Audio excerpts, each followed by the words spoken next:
pemirsa, balik lagi di Aceh Jino. Saya masih bersama Doni atau dengan nama asli Iskandar, juga ada Ibu Zainab. Ini adalah ibu kandungnya Doni dan kisah mereka sekarang jadi viral ya, karena juga Doni ini beberapa kali juga ada diundang ke kantor berita seperti yang terakhir kemarin di KBA ya, kantor berita Aceh, dan juga sempat dimuat di beberapa tabloid ataupun koran, dan ini juga di sosmed ya. Ini banyak sekali yang membagikan postingan dari Doni sendiri. Doni ini menulis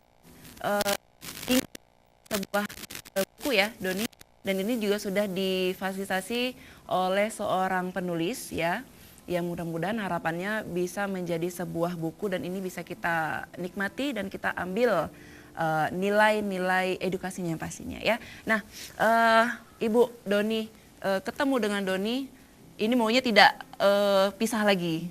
Nah, tapi perasaannya saat ini gimana, Bu? Gimana lembaga punya Jino nya bagi lun si Doni baik pisah dengan lun bah si Doni sajan lung ini udah Aceh ya. Tapi lega Ma setelah penantian doa usaha selama 25 tahun, akhirnya Allah menjawab doa ibu, dipertemukan kembali dengan anak tercintanya Ya, amin. 25 tahun loh. Ya, ini yang namanya kalau doa ibu ini dia nggak ada batasan ya pemirsa, dia langsung didengar sama Allah ya. Saya salut, saya juga masih nangis jadinya ya. Doni sekarang dengan semua masalah yang mungkin juga Doni masih harus jalani, seperti misalkan dengan keluarga inti Doni sendiri ya. Saya tidak ingin terlalu dalam untuk mengorek ya, karena juga saya juga punya kapasitas untuk itu. Selebihnya Doni berharap di Banda Aceh atau balik lagi ke Padang mungkin, Doni? Saya lebih berharapnya di Banda Aceh. Mencari pekerjaan baru di sini? Mungkin mencari pekerjaan baru yang pastinya dekat dengan ibu ya. Jangan pisah lagi, ibunya sudah tua, butuh anak pertama ya Bu ya? Ya, oke. Doni, harapannya sekarang udah jumpa sama ibu, apa nih yang pengen Doni katakan sama ibu? Boleh dong, lihat mamanya, ibu, lihat Doni Bu, boleh Bu, lihat anak ibu yang makin besar, makin ganteng nih Bu. Ya, saya berharapnya sih buat mama itu semoga sehat selalu, panjang umur, dan mendoakan yang terbaik untuk anaknya. Karena selama ini udah mungkin bisa kita bilang salah jalan semua ya. Cuma itu aja. Mungkin boleh peluk ibunya.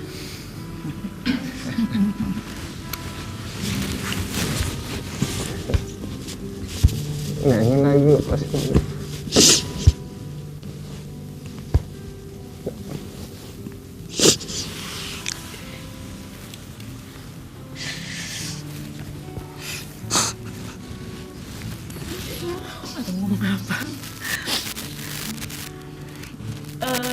Keluarga adalah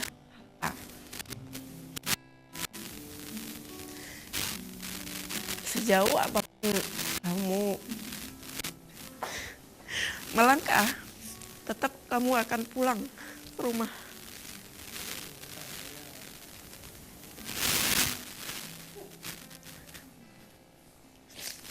Terima kasih banyak Doni. Saya berharap yang terbaik untuk Doni.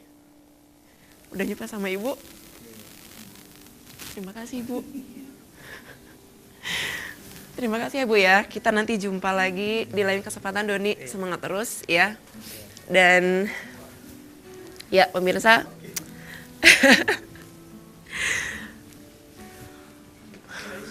lu nggak bisa ngomong lagi. Udah Rais bantu deh ah. Kata mereka diriku selalu dimanja. Kata mereka diriku selalu ditimbang. Oh bunda ada dan tiada dirimu kan.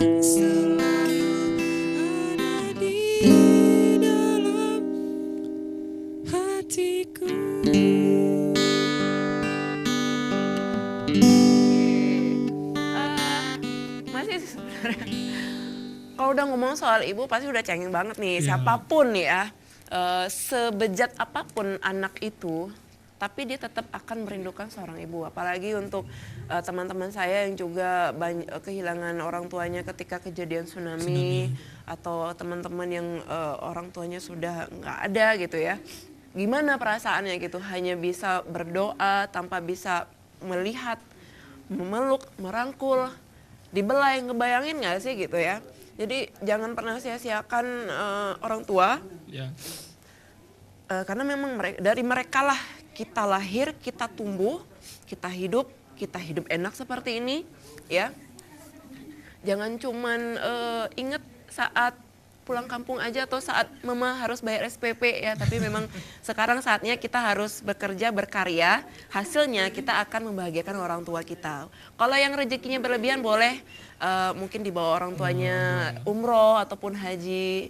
Kita juga nggak tahu ya sebesar apa doa orang tua untuk kita. Bayangin 25 tahun loh, dia nggak tahu anaknya ada di mana, dia nggak tahu gimana muka anaknya, tapi dengan insting seorang ibu dan anak ini nyatu. Padahal juga Doni dia tidak punya bukti apapun, foto juga nggak ada.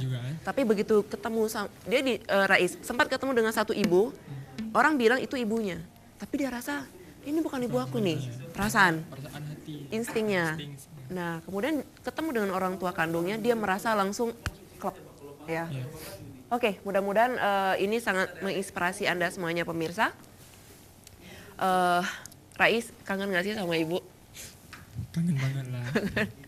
Tadi gimana sih denger ini ngebayangin umur 5 tahun, berarti sebaya anak aku ya. Ini hilang kasih sayang, nggak bisa tidur lagi dengan orang tua, Gak bisa kita bayangkan kalau kita bayangkan. Karena udah 25 tahun, lama kali itu. Iya, ingatannya luar biasa. Iya. Karena anak-anak sekarang aja kalau ini kita aja nih, kamu inget nggak? Kamu umur 6 tahun kamu ngapain aja? Nggak tahu. Nggak tahu ya? Nggak tahu lagi. Sama ya. Jadi ini juga semuanya pemirsa juga tidak bisa mengingat dengan jelas rentetan peristiwa yang terjadi di masa yang lalu ya. Oke, kita Hapus air tinggalkan matamu. ya, kita tinggal. Ya Allah. Ya, mau gimana lagi kan? Ini bukan settingan, juga bukan drama nih pemirsa, dan ini adalah real kejadian nyata ya. Kita tinggalkan Doni dan cerita bersama ibunya. Saya juga punya teman ini dari salah satu komunitas yang aktif di bidangnya. Untuk seperti apa kita cari tahu dari mereka. Halo, selamat pagi, silakan dong. Silakan naik. Halo kakak. Dengan siapa? Tadi Humaira, Kak. Panggilannya? Humaira. Humaira. Halo Bang Riki dan juga Firmansyah. Firmansyah. Silakan duduk. Ya. Nah, boleh dong Bang Riki diperkenalkan teman-temannya dari komunitas apa? Silakan ke pemirsa. Oke, assalamualaikum. Ya. Assalamualaikum warahmatullahi wabarakatuh. Kami dari Kasta, sebenarnya Kasta itu komunitas anak sastra Tanah Aceh. Nah, saya sebagai gimana kalau sebutan Kasta itu biar beda sebenarnya. Kami nyebutnya sebagai presiden. Presiden? Nah, gitu. Ini cita-citanya pengen presiden semua atau gimana Enggak. nih? Karena kan udah mainstream, kalau ketua udah mainstream, kalau kepala suku juga udah ada, dan yang imam juga udah ada. Jadi kami nyebutnya sebagai presiden. Nah, ketuanya sebagai presiden dan teman-teman ini anggotanya. Jadi sekarang di Kasa presiden adalah Riki. Alhamdulillah. Riki juga sebagai founder atau yang membentuk komunitas tersebut. Ya, saya founder yang membentuknya juga dan merekrut teman-teman di sini gitu. Oke, ada Humaira dan juga Firman. Firman. Ada berapa anggota di Kasta, Riki? Kasta itu sekitaran 46 lah. Semuanya 50-an. aktif. Dari segi usia mereka juga masih mahasiswa? Nggak terbatas. Tidak terbatas. Ada yang anak SMA, ada yang mahasiswa, ada yang ibu rumah tangga gitu.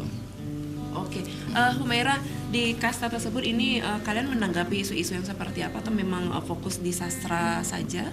Ya, kami di Kasta sebenarnya fokus di sastra. Jadi semua jenis sastra itu kami juga fokusin gitu, Kak. Tapi untuk sekarang kita lebih fokus ke karya sastra puisi gitu, berupa nulis puisi, baca puisi, dan yang lainnya. Artinya memang Firman yang bergabung di Kasta ini memang semuanya adalah pecinta sastra? Sastra.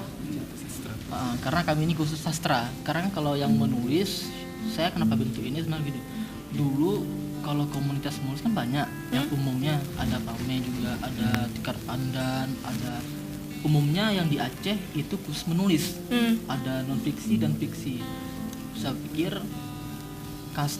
sastra kenapa nggak ada di Aceh? Iya. Nah itu saya bentuk komunitas sastra yang khusus membahas sastra, bisa puisi, novel, cerpen dan yang lainnya.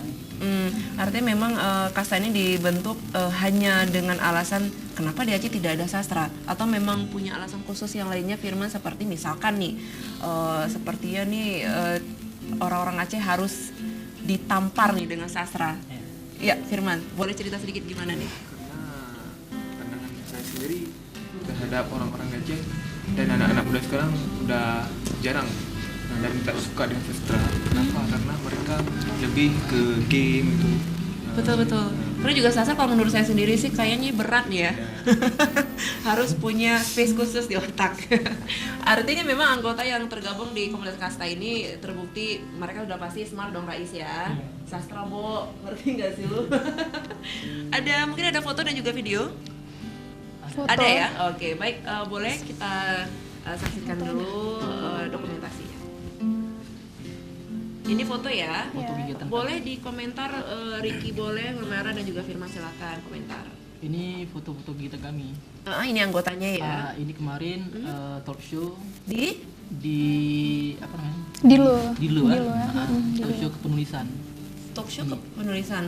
Ini kemarin milad kemarin, ulang tahun kemarin. Sudah berapa lama kasta Kasta baru setahun. Baru setahun, berarti ini artinya milad yang pertama ya. Pertama. Sudah banyak kegiatan yang kalian lakukan? Alhamdulillah, kami setiap Sabtu itu ada pertemuan rutin. Pertemuan rutin. Membahas masalah sastra, baik itu karya teman-teman, baik itu karya di luar, membedahnya. Misalnya gini, di media nasional dan lokal perbedaannya di mana? Penulis yang ini sama yang ini perbedaannya di mana? Kenapa dia bisa tembus ke nasional, yang ini ke lokal? Padahal mereka sama-sama makan nasi kan, gitu. Nah perbedaan di mana? Kami bedah itu sebenarnya. Oh ini kekuatannya di sini, yang ini kekuatannya di sini. Buku yang ini kenapa bestseller, yang ini kenapa enggak? Nah itu dibedah. Oke. Nah kalau karya sendiri, Humera, karya dalam bentuk apa yang sering kalian bedah kalau pertemuan di setiap hari Sabtu ya, Ricky? Kalau setiap hari Sabtu itu kita bedah puisi Kak ya. Bedah karya sastra puisi. Itu ada beberapa kali kita lakukan, dan ada juga yang bedah puisinya setelah dilakukan bedah puisi, ada juga yang diikutkan lomba gitu puisinya. Oke. Artinya memang penulisnya dari anggota semua? Ya anggota semua. Anggota semua kalian bedah. Saya pengen tahu kriteria untuk sebuah karya yang akan dibedah ini untuk menghasilkan hasil seperti apa, Firman? Kriteria ada banyak sisi kan. Ada sisi gimana seorang penulis itu mengungkapkan perasaannya, dan karena itu keinginan seorang penulis gimana. Oke, benar. Artinya begini, Ricky, dalam satu puisi, yang namanya puisi bisa saja, karena saya juga bukan ahli yang bikin puisi nih, saya pengen tahu bentuk isi puisinya seperti apa yang bisa kalian bedah. Sebenarnya yang namanya puisi, kalau dari pandangan kami sih ya, bukan dari teori yang ada di buku atau di mana, itu ada yang puisi sastra dan puisi pop. Nah, bedanya kalau yang sastra ini sastranya kental, puisi yang cocok dibacakan di auditorium. Puisi lomba karya Taufik Ismail, W.S. Rendra yang keras-keras, yang kalau kita bacanya, aduh sakit kepala gitu ya. Gebak-gebak gitu ya. Apa ya? Itu yang pertama. Kalau itu kan dari gebu-gebu dari kami, dari teknik kami. Ada puisi pop. Yang pop ini puisi-puisi kamar. Istilahnya kayak puisi-puisi percintaan, puisi-puisi yang dibaca di Instagram, puisi-puisi melo, yang puisi kalau kayak karya baper. Nah, pengalaman ya, Firman. Ya kayak gitu. Jadi kami bedahnya di Sabtu itu nggak terbatas. Bisa yang karya sastra, yang nyastra, bisa yang ngepop, tergantung minat teman-teman. Gitu. Nah, kadang mereka ini kan ikut lomba. Nah, dibahas puisi yang lagi diciptakan itu. Selama 1 tahun kasta, sudah berapa perlombaan yang kalian menangkan? Kalau berapanya banyak. Ada, Firman? Alhamdulillah ada. Puisi kamu? Baca. Baca puisi. Nanti setelah jeda saya akan tantang kamu untuk baca puisi ala Firman, ya. Boleh. Oke, kita bisa lanjutkan Humaira. Kasa sendiri kegiatannya hanya untuk bagian sastra saja, seperti kemanusiaan atau sosial. Kalian juga ikut andil? Kami ikut. Kemarin kita tergabung dalam ACT Bang. ACT, aksi cepat tanggap. Bukan, sosialisasi komunitas-komunitas. Oke. Oh, sosialisasi komunitas-komunitas itu. Terus yang di Car Free Day-nya itu juga. Muncul juga di Car Free Day. Oke, fine. Nah, Di cerita. Car Free Day, jadi di situ juga sebenarnya selain kita mau mempromosikan kasta itu sendiri, sebenarnya kan di dalam puisi itu ada juga pesan-pesan yang mau disampaikan gitu kan kepada masyarakat luas itu. Enggak jauh-jauh juga dari yang dikatakan Firman tadi, bahwa pemuda-pemuda sekarang itu banyak sekali yang lalai dengan dunia gamers kayak gitu deh. Dan enggak selamanya juga dunia gamers itu ada dampak positifnya, dan enggak selama juga dia ada dampak negatifnya. Tetapi kan yang kita lihat sekarang itu sepertinya banyak hal-hal ke negatifnya gitu. Jadi sebenarnya di sini kita mau bikin melalui puisi ini seenggaknya pemuda-pemuda itu bisa sadar gitu, bahwa sastra ini enggak cuman di lingkup sastranya aja, tapi sastra ini bisa merambah kemana-mana gitu. Bisa memberikan pesan, seenggaknya pemuda tuh bisa lebih mempositifkan gitu kegiatannya. Sambil diminum ya, boleh ya. Ricky, anggotanya kebanyakan nih perempuan, tadi di foto saya lihat. Iya betul. Kenapa? Karena laki-laki kurang minat gitu? Saya kurang tahu juga sebenarnya kenapa perempuan terlalu banyak di sini di kasta. Berapa orang kita yang cowok ada 5 orang, 4 orang nggak salah. Saya juga bingung awal terbentuknya ini. Boleh cerita sedikit? Boleh, silakan. Awalnya saya nggak ada niat bentuk sebenarnya. Walaupun di dunia ini ada dahulu pengen hidup ini bermanfaat. Nah, saya pikir saya cuma bisa menulis. Cuma itu, jadi ketika di kampus itu apa namanya? Ada di lighting. Mereka itu ini suka gini. Setiap hari karya saya bukan membanggakan diri itu gimana? Sering didramatisasikan, sering dimusikalisasikan di kampus. Nah, ada lighting, ada teman-teman minta belajar. Saya nggak mau, saya belum bisa ngajarin kalian. Saya masih sangat sedikit, sangat minim. Ternyata dia bulan depan diminta lagi, dan puncaknya ketika saya alhamdulillah terpilih kemarin di Asia Tenggara mewakili Aceh. Wow, Asia Tenggara, Ricky? Ya, Mastora Majelis Sastra Asia Tenggara kemarin. Wow. Sepulang dari sana, pas dari sana, pembimbing di sana penyanyi-penyanyi terkenal dari Indonesia, Malaysia, Singapura, Brunei menyampaikan pesan, ilmu yang kalian dapatkan di sini sebarkan di daerah-daerah kalian. Nah, dari situ saya kembali ke sini. Teman yang minta belajar tadi saya tanya, boleh saya ajarin kamu, tapi jangan 1 orang, cari yang lain, cari minimal 5 orang. 2 hari kemudian 10 orang ditampilkan. Sebulan kemudian udah 20 orang, dan mayoritas cowok cewek semua. Nggak ada cowok ya? Karena mungkin cewek terlalu Mungkin ya, baper ya. Terlalu karena sering disakitin sama cowok.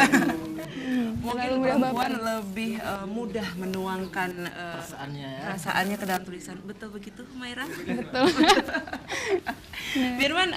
Firman sendiri sudah berapa banyak karya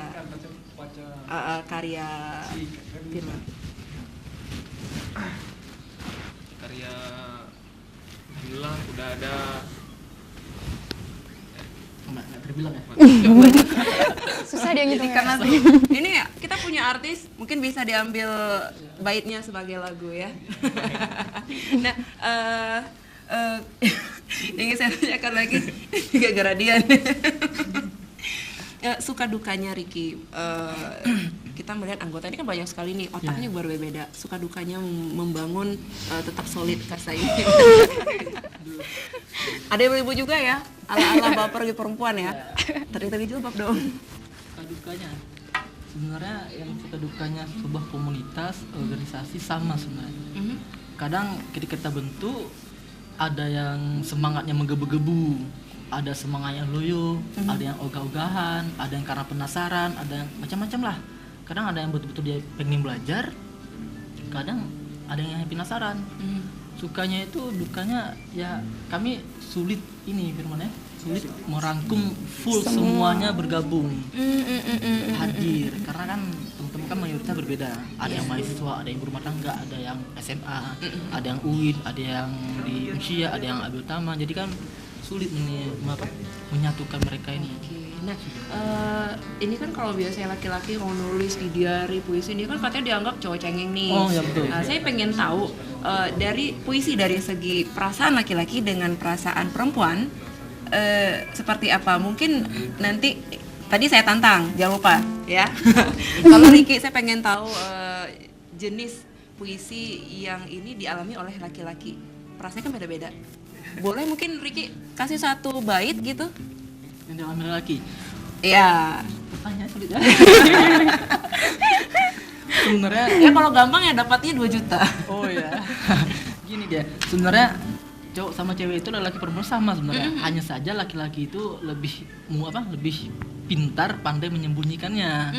Nah, sebenarnya saya yakin Firman dan yang lain, teman-teman yang lain tuh mereka punya suatu bait-bait dalam hidupnya yang disembunyikan, nggak disampaikan. Karena kalau disampaikan mereka akan dibully dan dikatakan cengeng. Oke. Coba faktanya sekarang nih ya, penulis yang paling banyak siapa? Cowok ya. Sebuah nama terkenal Terelie, Boy Chandra, Fisa Bestari, dan tulisan mereka mayoritas melo-melo semua. Nah, dan yang membelinya mayoritas cewek. Nah, gitu. Berarti pujangga ya Humaira ya. Bapak boleh dong saya pengen dengar suara lembutnya Humaira saat membacakan puisi karya Humaira, silakan. Saya kasih bangun silakan. Ayo biar cantik kelihatan. Ini wanita idaman nih ya, istri-istri idaman berjilbab, bergamis. Silakan. Ayo, iringi ya, sayang. Puisinya di HP boleh nggak? Oh boleh, ada bawa HP-nya mungkin bisa dibantu ya. Oke, ada mungkin yang masih diingat gitu. Ya. Satu bait, 2 bait. Ayo, ingat? Oke, bangun. Judulnya apa? Puisinya? Perihal. Oke, kita saksikan Humaira, seorang anggota dari KASA yang akan membacakan puisi. Tapi kayaknya ya. Ada HP jangan. Ayo. Apa ya?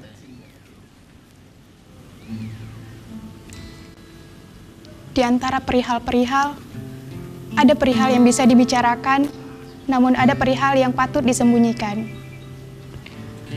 Keadaanmu di sampingku adalah ketiadaan dengan takar kebenaran postulat.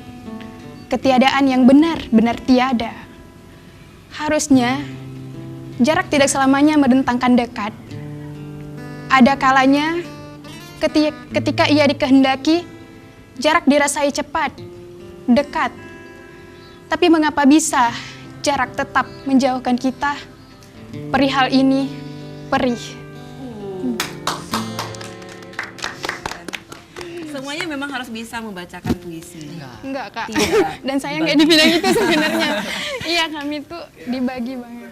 Oke, nah Firman tadi, ayo PR saya tantang. Kalau si bosnya kayaknya memang udah expert banget nih. Ayo, kamu saya kasih tantangan baca puisi versi cowoknya gimana nih? Apakah juga lemah lembut? Silakan berdiri, lihat kamera diiringi oleh teman saya Rais.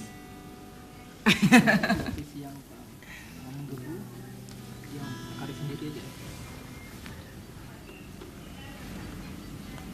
Aku adalah puisi. Kau bilang aku puitis, tapi aku tak pernah menangis. Kau bilang aku pujangga, tapi aku tak pernah mendua. Namun, pernahkah kau berdoa dalam diri untukku? Semuanya untukku. Aku adalah puisi. Bercerita tentang cinta dalam kalbu yang nan merdu. Wih. Ini nih, cowok-cowok idaman nih, punya pacar? Inspirasi kalian ketika menciptakan sebuah karya puisi, Ricky dari mana inspirasinya? Dari mana aja? Mana aja. Jadi tidak hanya dengan objeknya sosok seseorang, tidak bisa jadi dengan lingkungan juga ya? Bisa. Oke. Nah, Ricky, mungkin kita nanti kedepannya kita juga akan undang lagi ya. Tapi saya ingin lebih banyak lagi. Ya. Ya. Nah, apakah juga nanti semua puisi juga akan digabungkan, diteruskan dalam sebuah buku mungkin? Ya, insya Allah. Kami sudah ada rancangan membuat buku. Sebenarnya bukan puisi aja sebenarnya. Kami juga prosa. Prosa itu cerpen, novel, dan yang lainnya. Hanya saja teman-teman lebih dominan ke puisi. Kita tunggu karya dari Kasta ya berbentuk buku. Saya mungkin bisa nanti dapat bukunya secara gratis. Ya. Ki, banyak sekali anak muda tadi dijelaskan juga sama Humaira, mereka kadang terlalu terlena dengan dunia ya, dengan kegiatan yang memang kita tidak bisa katakan negatif, tapi membuang-buang waktu sia-sia. Boleh mungkin Ricky kasih pesan ke teman-teman anak-anak muda yang ada di Aceh, bagaimana cara mereka harus menghasilkan karya, ekspresi dan juga positif. Silakan. Gini, muda itu kan sekali, tua itu pasti. Nah, anak-anak muda yang di Aceh, pesan-pesannya sederhana saja, produktifkan hidup sedini mungkin. Karena ketika kita masih muda di sini, di saat itulah waktu yang tepat untuk kita berkarya, belajar, dan bermanfaat di dunia ini. Ciri-ciri orang hebat, orang yang mau belajar dari sekarang dan memanfaatkan dirinya. Melihat Indonesia ataupun Aceh sekarang ini di masa depan, bagaimana Aceh sekarang ini di masa depan nanti, itulah gambaran anak muda sekarang. Kalau anak muda sekarang ini banyak berlalai hura-hura, main-main, dan mau cakap rusak, begitulah Acehnya masa depan. Jadi kita memang harus menabung sedini mungkin. Menabung dalam arti mempersiapkan untuk masa depan. Makanya sarannya tidak masalah di warung kopi, tidak masalah dimanapun, asalkan produktif dan terus berkarya dan belajar yang rajin lah gitu. Karena kan kasihan juga kalau misalnya sekarang ini kan anak yang jadi presiden anak muda sekarang ini, yang jadi gubernur anak muda sekarang ini, yang menjadi bupati juga anak muda sekarang ini. Apa jadinya anak muda sekarang ini tidak baik, rusak segala macam? Kan kita lihat gimana gubernur di masa depan. Betul sekali. Nah, mudah-mudahan juga Ricky, teman-teman yang lain juga anggota Kasta ini bisa menjadi orang sukses, dan saya berdoa mudah-mudahan jadi presiden. Setidaknya gubernur Aceh boleh lah ya. Amin. Biasanya kalau saya ngomong asin ya bakal kejadian. Nah, Humaira, terakhir mungkin juga bisa mewakili perasaan Firman mungkin. Harapan terhadap Kasta berikutnya ke depan.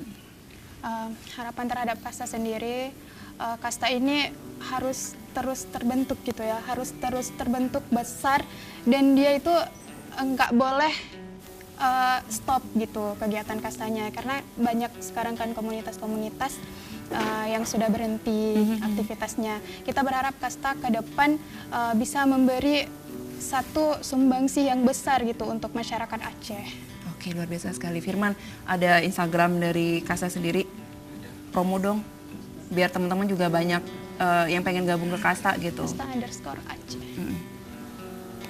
Ada Instagramnya Kasta_Aceh. Itu saja, jadi bisa langsung siapapun boleh masuk menjadi anggota? Boleh ya.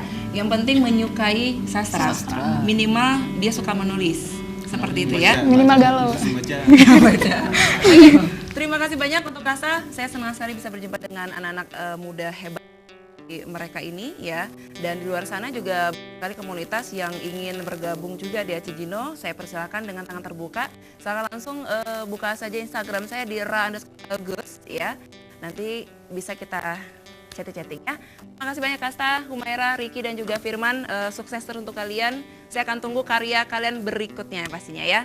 Oke, baik, terima kasih pemirsa. Saya Agus Yada pamit. Assalamualaikum warahmatullahi wabarakatuh. Engkau sanggup melihat matahari melangkah di jalan